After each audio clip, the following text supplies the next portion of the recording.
Ladies and gentlemen, this is your 2-minute warning.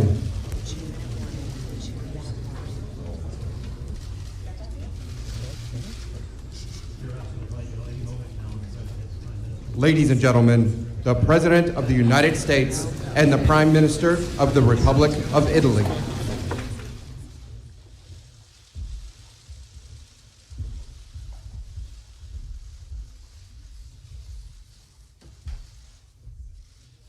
Thank you very much.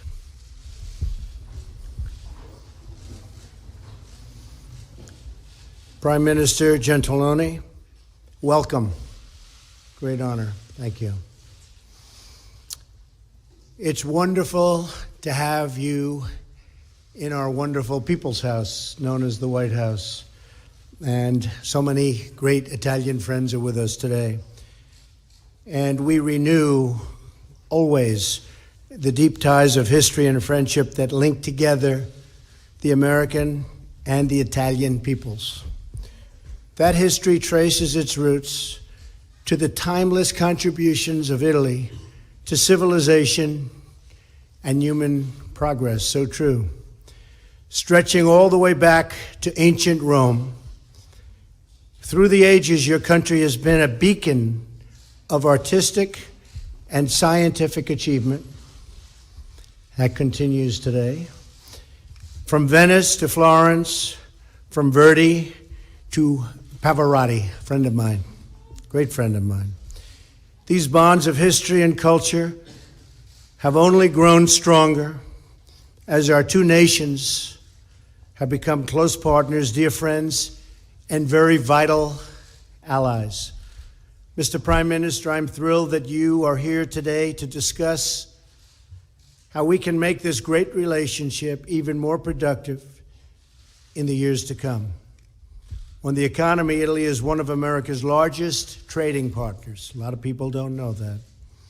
We both seek a trading relationship that is balanced, reciprocal. I love the word reciprocal, because we don't have too many reciprocal trading partnerships, I will tell you that, but we will very soon. And fair, benefiting both of our countries, and we can work together to achieve that outcome, and that will happen. Italy is also a key partner in the fight against terrorism. Italy is now the second largest contributor of troops to the conflicts in Iraq and Afghanistan. I would also like to thank you, Prime Minister, for your leadership on seeking stabilization in Libya and for your crucial efforts to deny ISIS a foothold in the Mediterranean. You fought hard. We're grateful for your role in the anti-ISIS campaign. All nations must condemn this barbaric enemy and support the effort to achieve its total and complete destruction. Also, as you know, Mr. Prime Minister, we have more than 30,000 American service members, families, and personnel who are stationed across your country. As we reaffirm our support for historic institutions, we must also reaffirm the requirement that everyone must pay their full and fair share for the cost of defense. Together, we can address many pressing challenges, including two that greatly affect both of our countries, those of large-scale migration and international smuggling. Maintaining strong borders is a vital component of any security policy. And a responsible approach to refugees is one that seeks the eventual return of refugees to their home countries so that they can help to rebuild their own nations. Finally, I want to say how much I look forward to visiting Sicily for the G7 as we seek to foster cooperation, not only in matters of security, but also science, commerce, health, and technology. Our two countries have shared interests and shared values, and we can each make great contributions to the other. Mr. Prime Minister, I again want to thank you for being with us and being our true friend. Italy is a spectacular place. I know it well. I love the people of Italy.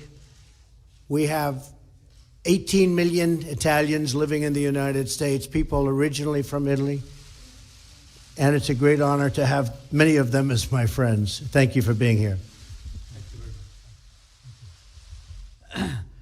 Thank you, Mr. President. Thank you for hosting us here. I'm honored to be here at the White House today. And I'll now switch to Italian.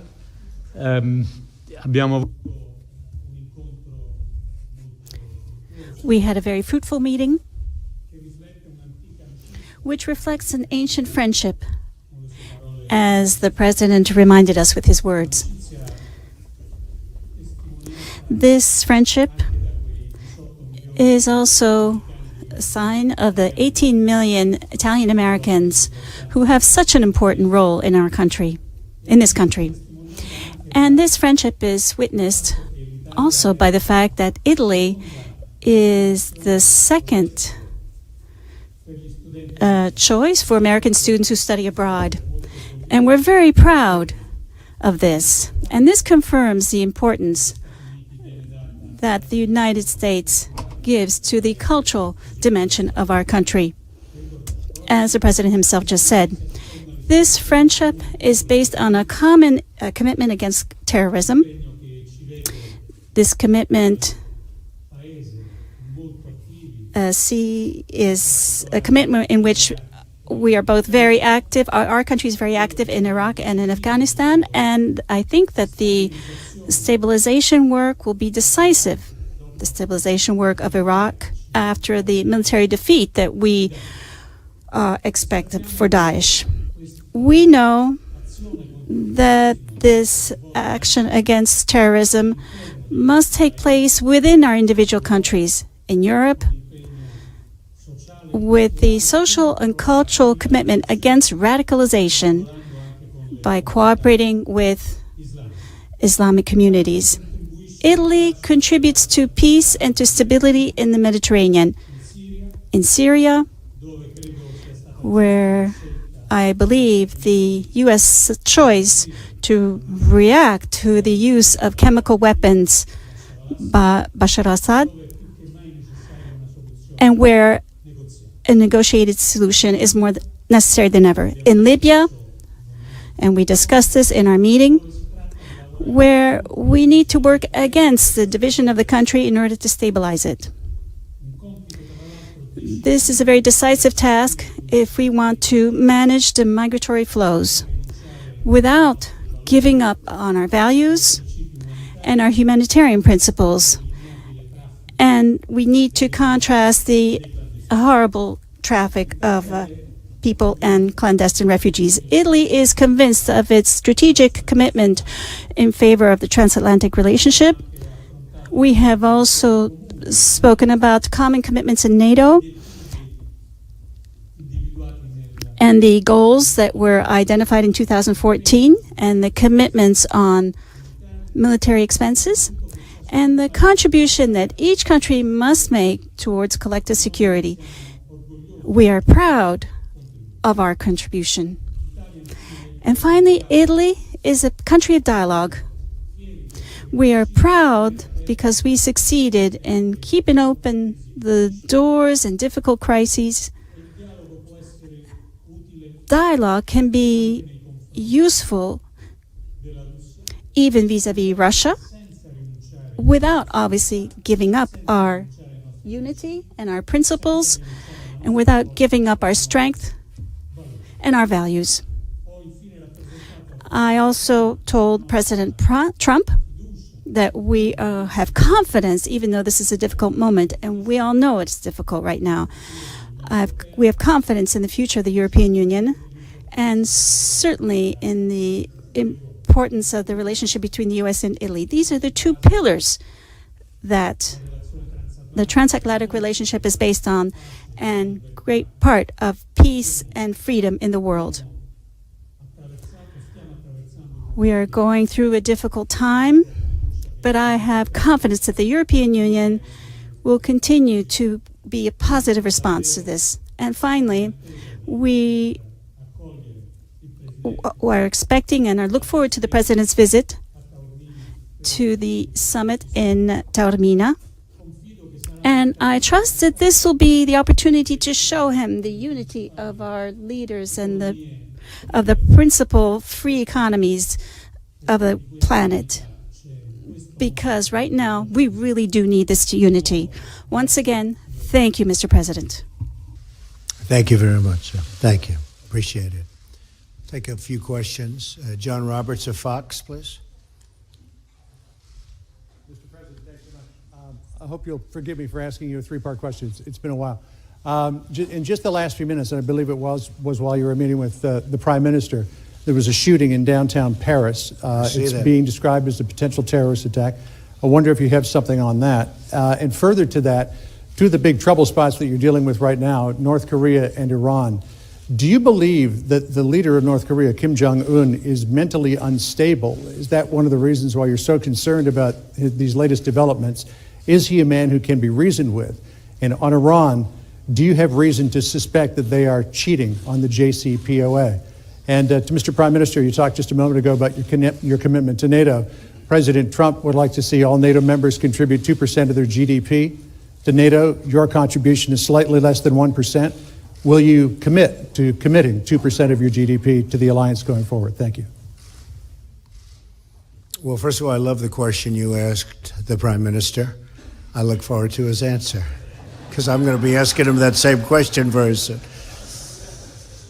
Well, first of all, our condolences from our country to the people of France. Again, it's happening, it seems. I just saw it as I was walking in, so that's a terrible thing, and it's a very, very terrible thing that's going on in the world today. But it looks like another terrorist attack, and what can you say? It just never ends. And we have to be strong and we have to be vigilant, and I've been saying it for a long time.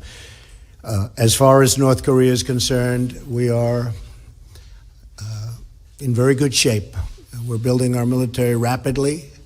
A lot of things have happened over the last short period of time.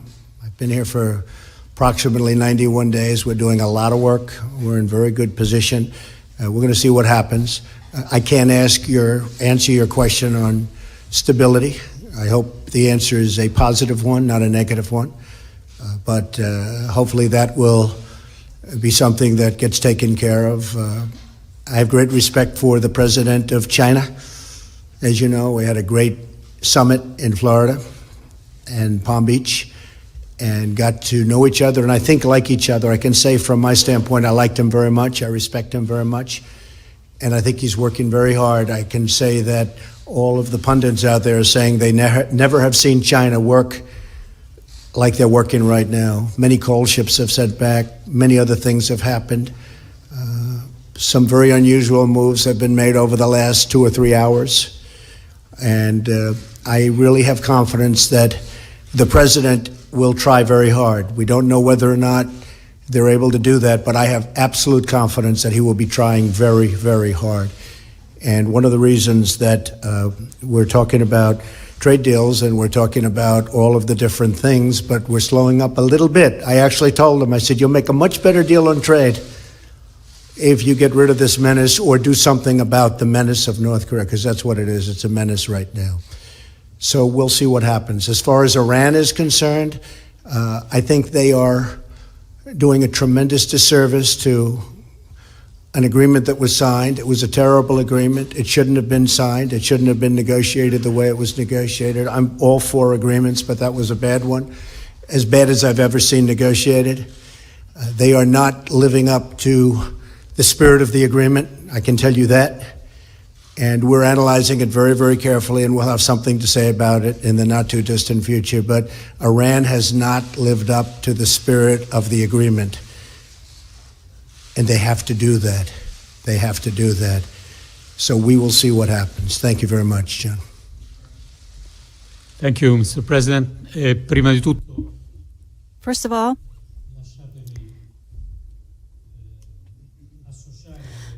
allow me to join President Trump's words for what happened in Paris. These words of condolences and closeness to the French people. And this is a very delicate period for them. There's just 3 days before the election. As far as the question is concerned, the commitment has been made. It was made during a NATO summit. And we are used to respecting our commitments. We know that this will be a gradual process. It has already begun. And we know that Italy has certain limitations when it comes to its budget, but despite these limitations, our commitment for common defense is very clear.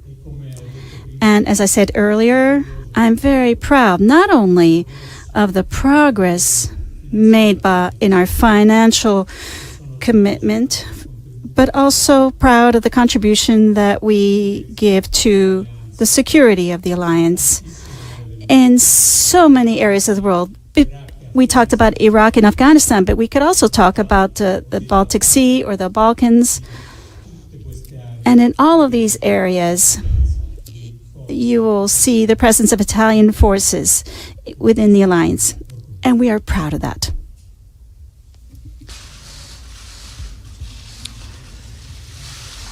Giovanna Pancari. Sky News. Sky Italia. Prima per... First, for you, President Gentiloni, I wanted to ask you, we saw from this new administration a new type of policy on the international scene, very different from what we had in the past. And one of the last important operations which was carried out by President Trump was in Syria, with a bombing following the use of chemical weapons by the Assad regime. I wanted to ask you, does Italy think or conceive a possibility to take action in more action in Syria?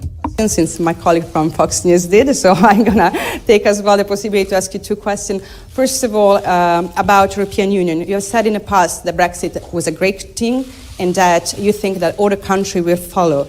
So you know that Italy is an important player and supporter of European integration. Do you believe that actually a strong Europe is important for the United States, also looking forward at the French election?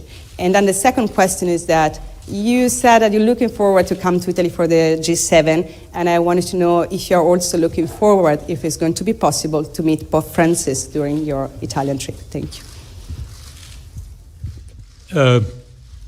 Syria. Syria.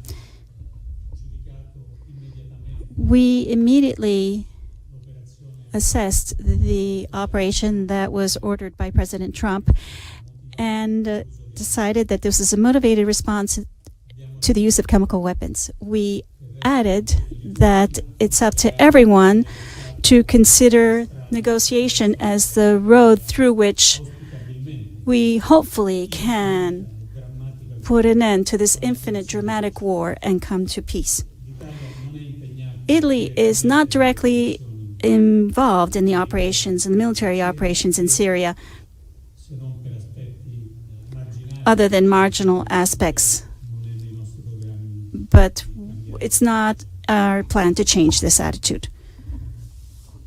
Yes, a strong Europe is very, very important to me as President of the United States, and it's also, in my opinion, in my very strong opinion, important for the United States. We want to see it. We will help it be strong.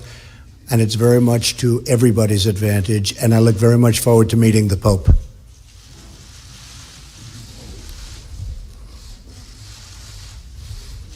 Fabian of the Hill. Fabian? Yes. Thank you, Mr. President. Some people on Capitol Hill believe you can get one of two things next week, a vote on health care or a vote on a government funding bill.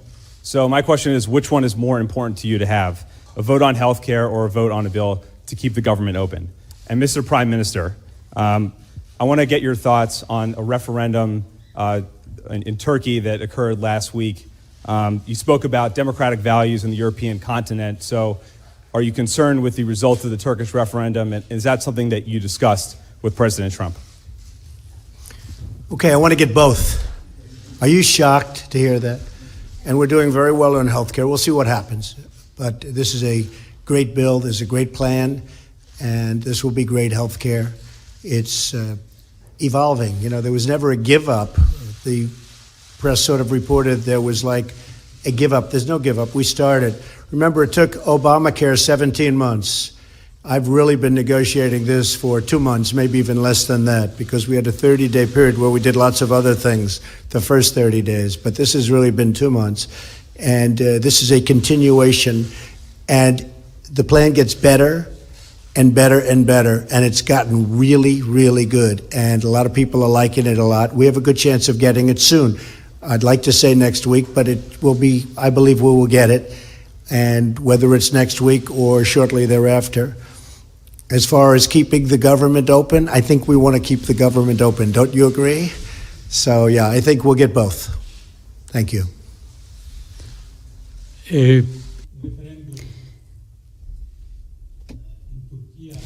The Turkish referendum is a fact that we must take note of. Leaving aside any debates that can take place about how the vote took place. But I believe that the European leadership have taken note of the vote. The consequences will depend a great deal on how the Turkish government and President Erdogan especially will take into account almost half of the population's expression of a different opinion. Will there be an inclusive approach, or will there be a confrontation in this part of Turkey? This will be very important. For us in the European Union, the other thing that's going to be very important is the respect of the certain fundamental principles.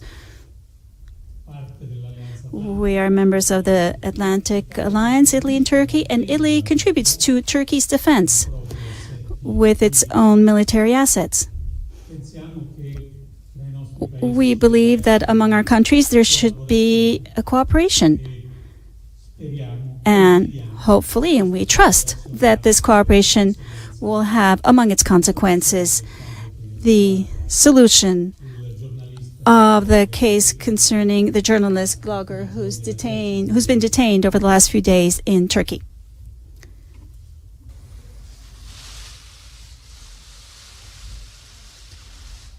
Giornale Radio. Italian Radio. President Gentiloni, you have focused a lot on the leadership, Italian leadership and American leadership, in order to stabilize Libya. What do you expect exactly from Washington? And especially, I'm asking you, what is necessary in this process, in this relationship of cooperation with Russia? President Trump, do you see a role for your administration in helping stabilizing Libya? And do you agree that stabilizing Libya means combating terrorism and ISIS? Would you like to go? Mael,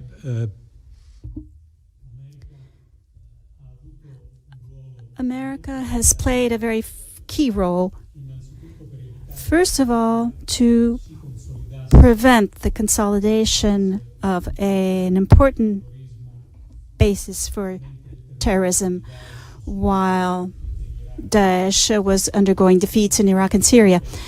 There were operations that were sustained by the U.S. against Daesh in the city of Sirte, which were successful. Now the commitment must be political, and therefore in the cooperation between the U.S. and Italy and other key partners in the region, the goal is to broaden the basis of a consensus for the Tripoli government, which is recognized by the international community, but which must be able to count on a broader consensus. I believe that one clear goal should be this. We need the region, and we need countries like Egypt and Tunisia that are close to Libya. We need a stable and unified Libya. A divided country and in conflict would make stability worse. The U.S.'s role in this is very critical. I do not see a role in Libya. I think the United States has right now enough roles. We're in a role everywhere. So I do not see that. I do see a role in getting rid of ISIS. We're being very effective in that regard. We are doing a job with respect to ISIS that it has not been done anywhere near the numbers that we're producing right now. It's a very effective force we have. We have no choice. It's a horrible thing to say, but we have no choice. And we are effectively ridding the world of ISIS. I see that as a primary role, and that's what we're going to do, whether it's in Iraq or in Libya or anywhere else. And that role will come to an end at a certain point, and we'll be able to go back home and rebuild our country, which is what I want to do. Thank you all very much. I appreciate it. Thank you.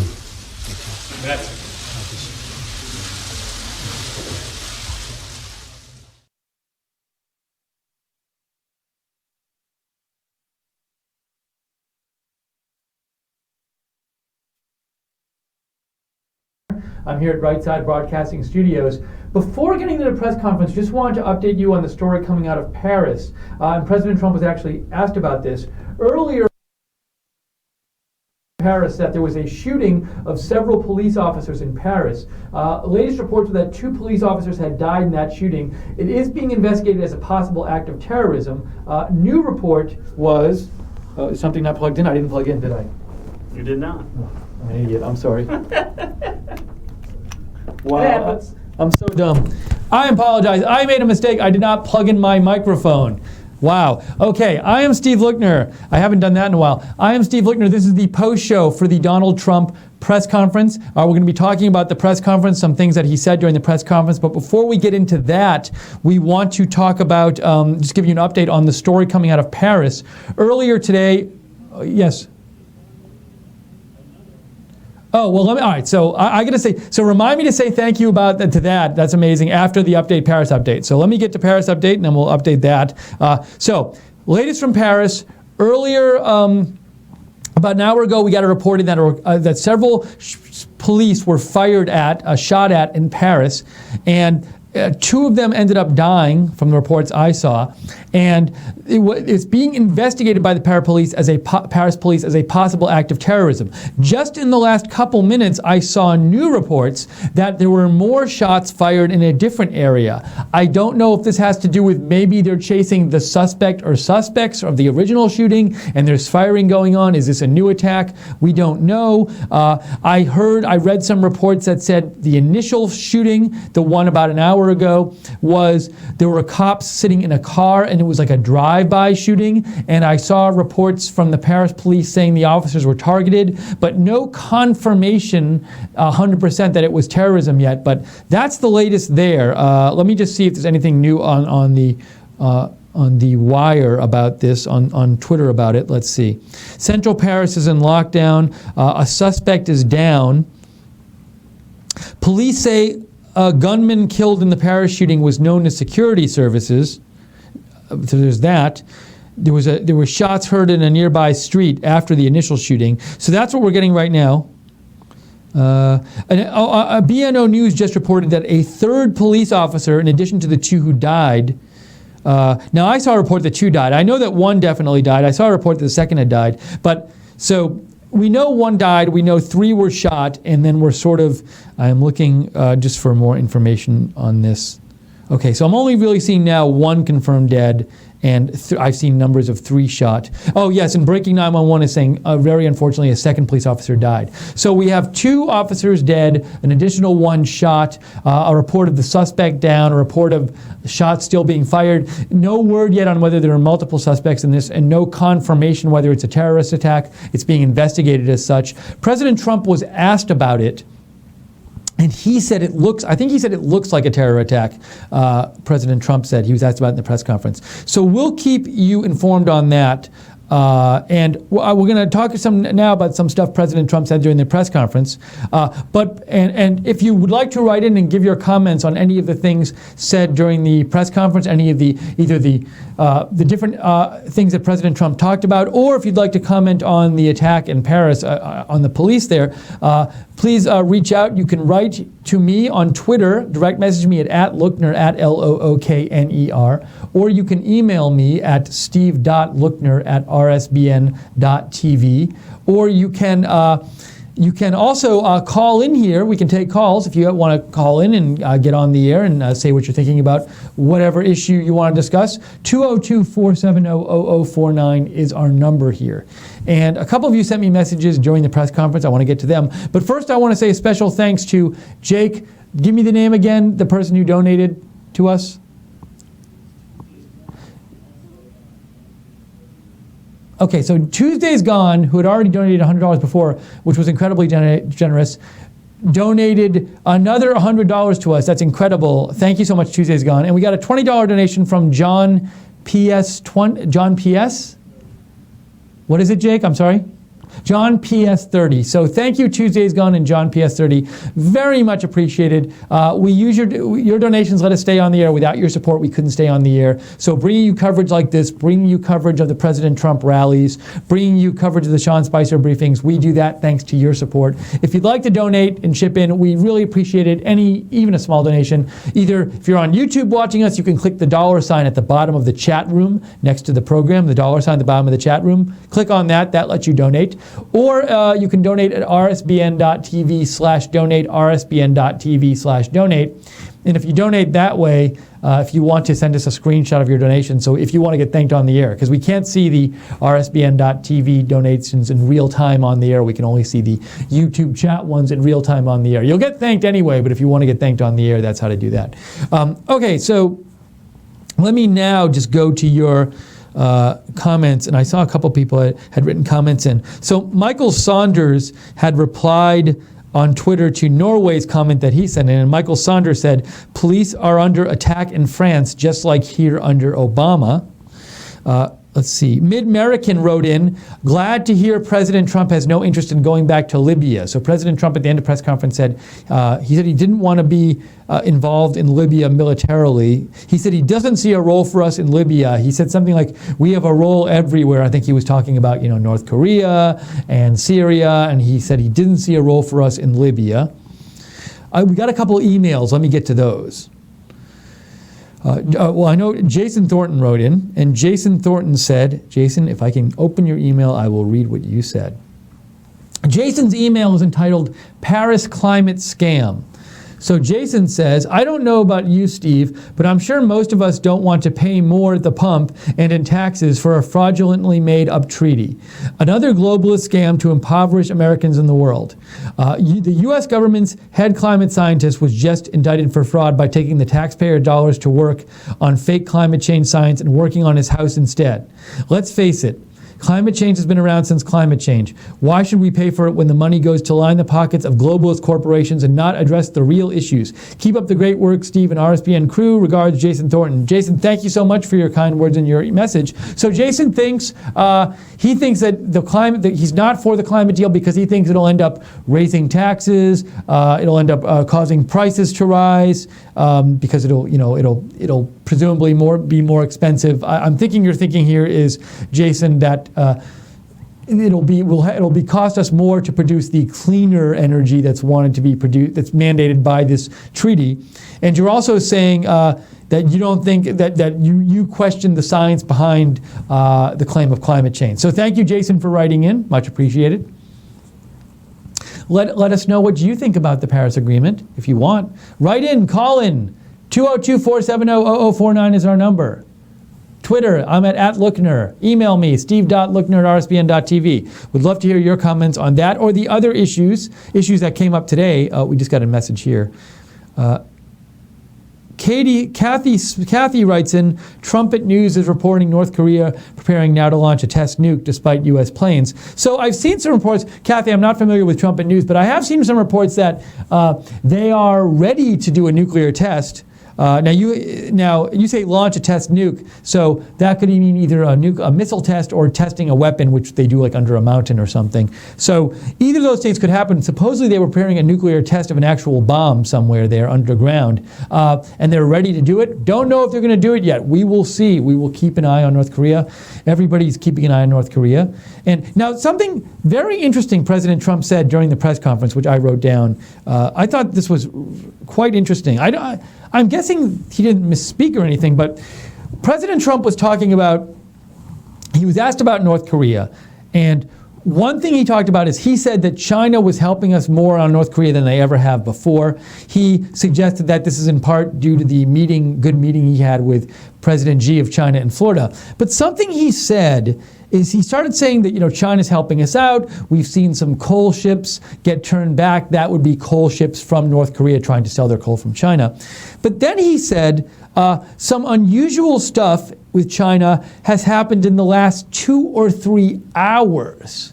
He said 2 or 3 hours. So that suggests, it sounded to me like he was saying China had taken some action to pressure North Korea to not keep doing these tests and keep developing their nuclear weapons program. China had taken some action on that in the last 2 or 3 hours.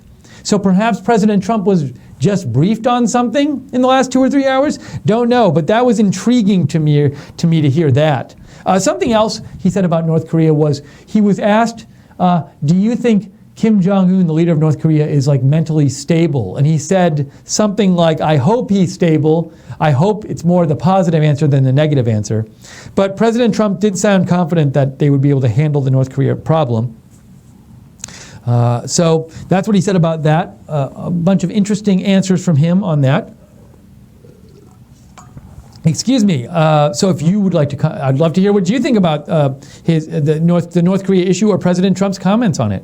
What do you think he was talking about when he said there's been some unusual activity involving China and North Korea in the last couple hours? I'm checking. I want to check. We got a message here. Micah, our producer Micah Messer sent in a message. Micah's not in the office today, but he sent a message. He said on energy. Oh, sorry, Micah had a couple comments. He said, first comment from Micah is, I think it's quite clear if you allow a huge influx of Islamic immigrants into your country unchecked, terrorists will infiltrate your country along with them and will conduct terrorist attacks. We have to secure our borders. A travel freeze is a way to stop it in its track, and we can create an efficient and effective immigration process, one that is faster and safer. So that's that was Micah's comment on the travel ban and immigration policy generally. And Micah also wanted to say on energy, nuclear reactors are the cheapest, most efficient, and safest option for long sustainable energy. The facts don't care about your feelings. Nuclear energy is the way of the future. We need to build more reactors.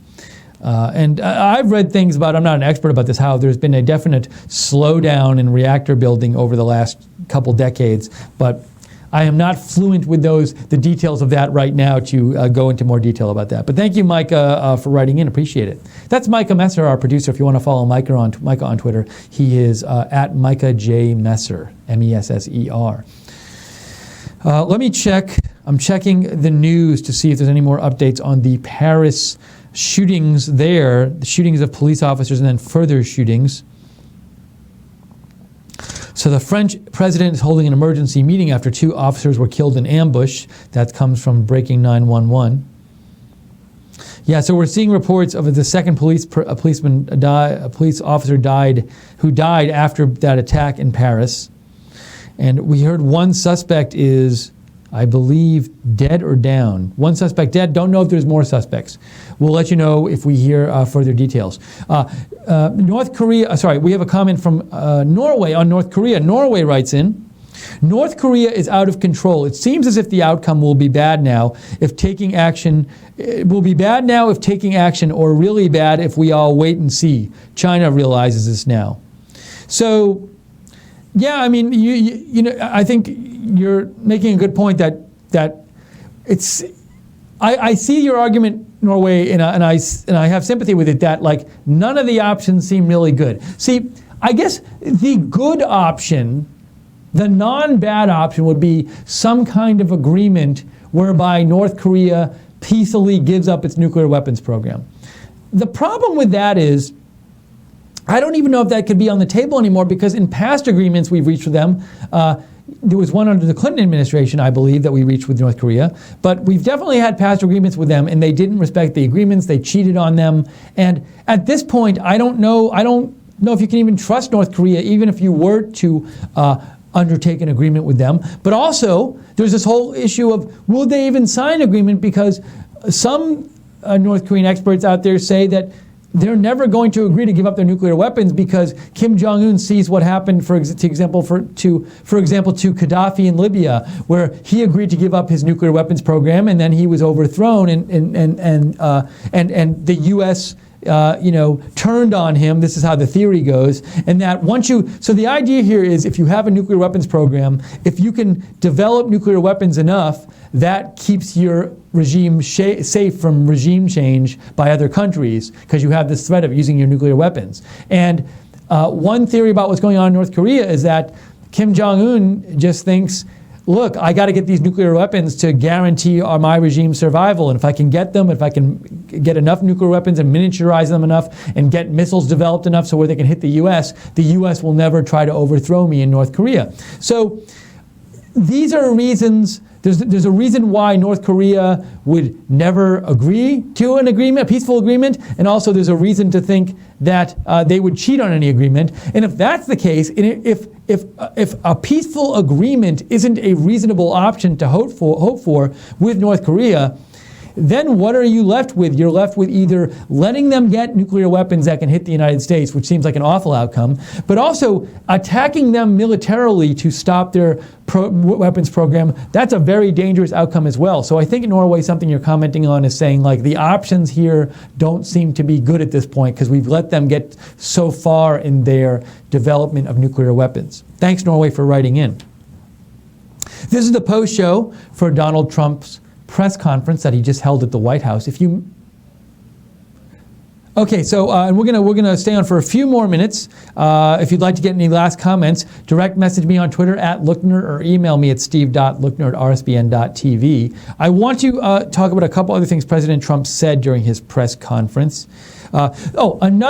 Perhaps this might have been the most interesting thing to me he said during the press conference. He was asked about Iran and the Iran deal, and twice President Trump said Iran is not living up to the spirit of the agreement. He specifically said Iran is not living up to the spirit of the agreement. And I think he was very careful in his language here, because a couple of days ago, the State Department, or it might have been yesterday, the State Department came out with a statement saying Iran has technically complied with the agreement so far, but we're reassessing whether we should keep lifting. We're reassessing whether lifting sanctions on them, as we did in the agreement, is really best for our national security, because Iran is promoting terrorism. So basically, that announcement said Iran is following the agreement so far, but they're still supporting terrorism, and we're reassessing the agreement.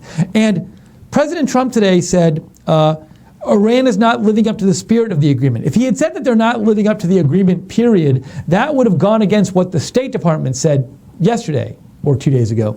But he did say they're not living up to the spirit of the agreement, which suggests they're fulfilling what the agreement actually acquires of them, but they're doing other stuff which seems to go against the spirit of the agreement, and presumably this other stuff is sponsoring terrorism around the world, because that's what the State Department mentioned a couple days ago. So President Trump, certainly when he said this, he sounded upset. He showed a bunch of emotion when talking about Iran. So that suggests that the administration does not look kindly on how Iran has been acting under this agreement. Make of that what you will as to whether you think President Trump might pull out of that agreement or not. So that was quite an interesting moment. And another thing President Trump said, which I wanted to mention, was he said he was asked about the health care bill and whether there might be new health care legislation. And he said he was confident they would get a repeal and replacement of Obamacare, but he said we'll get it. He thinks we'll get it whether it's next week or afterwards. So he did leave the possibility open that some kind of action might be attempted on this in Congress next week. That would be soon, of course. And President Trump, some suggest he's going to try to do something for his first 100 days are over. We'll see what happens. But he said he left the possibility open. So let me check Twitter real quick and make sure we've covered breaking news. Oh, also, we have a message here from Anonymous Observer. Anonymous Observer writes in, Paris Agreement is a good idea. If it doesn't hurt U.S. jobs and protects the environment, it's good. And now, a point, now you say, so Anonymous Observer is a vote for the Paris Agreement as long as it doesn't hurt U.S. jobs. Now, I will say this, there is an economic argument some people give for the Paris Agreement, and they say that if you don't deal with climate change will have huge costs. So, for example, if the sea level keeps rising, that will lead to increased flooding of our coastal cities, which would be enormously expensive. Also, if it changes climate patterns, that could affect agriculture. It could cause more storms. So there is an economic argument on the side of people who are for the Paris Agreement. Now, you might not agree with other people, some of you and other people might not agree with that argument and say, we don't buy the science, or we don't think it's going to cost as much as the Paris Agreement itself will cost. So there is a lively debate about this, but thank you, Anonymous Observer, for writing in and giving your view. I want to check real quick and just see before we go off the air for now and see if there's any update. Okay, this is from the Associated Press on the Paris attack today. Paris authorities say police killed the gunman who shot 2 officers and that the attacker appeared to be alone. Okay? It's being treated as a terror attack. I've seen reports that 2 officers died in this attack. So we're hearing 1 attacker, 2 officers very unfortunately killed. It's being treated as a terrorist attack. We will be keeping our eye on the news for the rest of the day, but as of right now, it seems like if it's true that there was only 1 attacker and the attacker was killed, the threat appears to be over in Paris. So Zeke Miller from Time, who I follow, he asked the question I asked. He said, big unanswered question after President's press conference. What did he mean by China's very unusual moves over the last 2 or 3 hours re North Korea? I said the same thing. I don't know what President Trump meant about that. Maybe we'll find out in the near future. Okay, so we're going to wrap it up, but before we do, Norway had another comment. I want to get to Norway's comment. Norway writes in, we now know that North Korea are developing hydrogen bombs with at least 1,000 times higher power than conventional nuclear weapons. North Korea is now producing it so much lithium, they are exporting it via Chinese ports. Lithium is used as a component in lithium deuteride, which is used for boosted nuclear weapons and actually hydrogen bombs. All this while North Korea is starving their 20 to 25 million citizens. At the same time, North Korea is selling their technology to Iran while getting ICBM, intercontinental ballistic missile technology. All this isn't Trump's fault. He's just been left with cleaning up the sins of the policies ever since President Bill Clinton. Thank you, Norway, for writing in your perspective on the North Korea situation.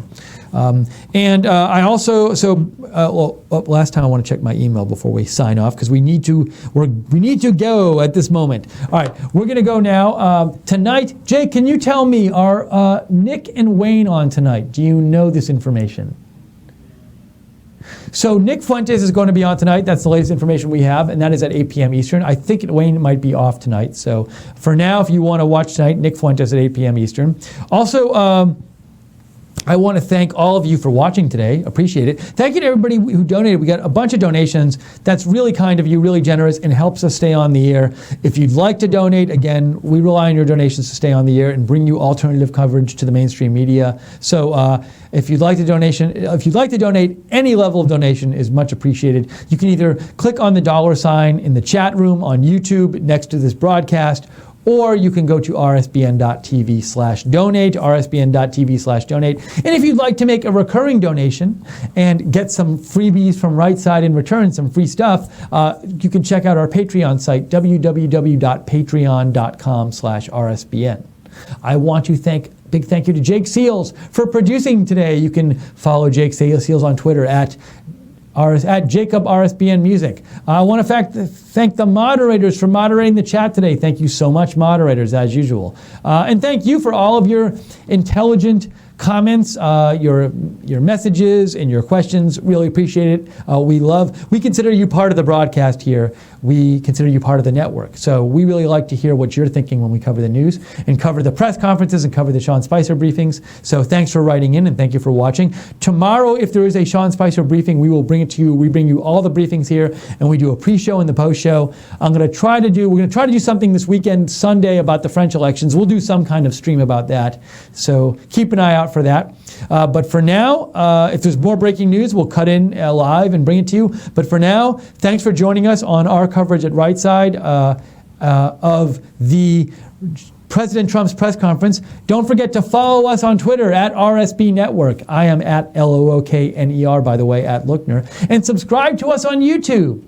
And hit the notifications bell on when you subscribe so you make sure you get informed of all the videos as they're coming out. You'll get a notification. Any video we post, you'll hear about. Okay, that's it for today. Thanks for joining us. It's been fun bringing this press conference to you. Hope you have a great rest of your day, and we will see you soon at Right Side Broadcasting.